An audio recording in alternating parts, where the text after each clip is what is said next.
प्रायोजक पुष्कराज रागी डिलाइट्स, महाराष्ट्राचं लाडकं आणि नंबर 1 नाचणी सत्व।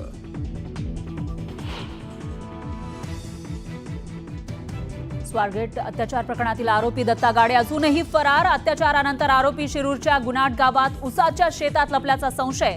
ड्रोन आणि श्वान पथकाकडून शोध सुरू। नराधमाला फाशीची शिक्षा व्हावी यासाठी सरकार प्रयत्नशील। स्वारगेट अत्याचार प्रकरणावर उपमुख्यमंत्री शिंदेंची माहिती। तर आरोपी कुठल्याही पक्षाचा असला तरी गय करणार नाही, शिंदेंचा इशारा।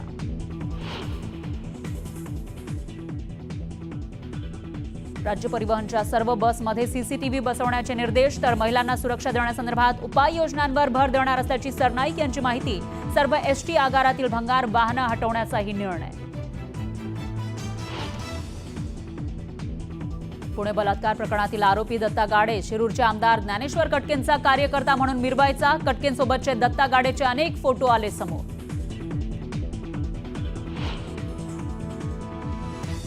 स्वारगेटमधील आंदोलनामुळे उद्धव ठाकरेंकडून वसंत मोरेंना शाबासकीची थाप। अन्याय होईल तिथं असेच पेटून उठा, उद्धव ठाकरेंचा वसंत मोरेंना फोन।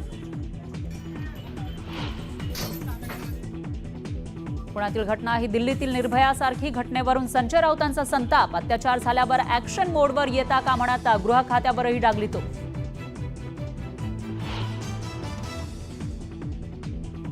एकनाथ शिंदेंचा उद्धव ठाकरेंच्या पक्षाला दे धक्का। हातकणंगलेचे माजी आमदार सुजित मिरचेकर यांचा शिवसेनेमध्ये प्रवेश।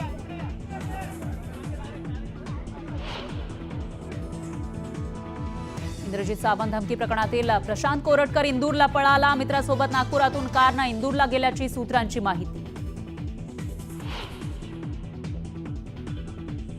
बदलापुरात इंग्रजी पाट्या असलेल्या दुकानांना मनसेनं फासलं काळं। मनसैनिकांनी दुकानदारांना दिला होता 2 दिवसांचा अल्टिमेटम। तरीही मराठीत पाट्या न लावल्यानं मराठी भाषा दिनी मनसे आक्रमक।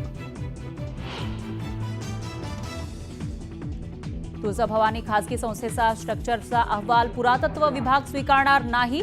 पुरातत्व विभागाचे संचालक तेजस गर्गे यांच्याकडून पाहणी। मी माझा स्वतंत्र अहवाल देणार, गर्गेंचं मोठं विधान। चल हल्ला बोल सिनेमाच्या निर्मात्यांना सेन्सॉर बोर्डाची नोटीस। ढसाळ यांच्या कविता काढल्या तरच परवानगी देऊ, सेन्सॉर बोर्डाचा अजब फतवा।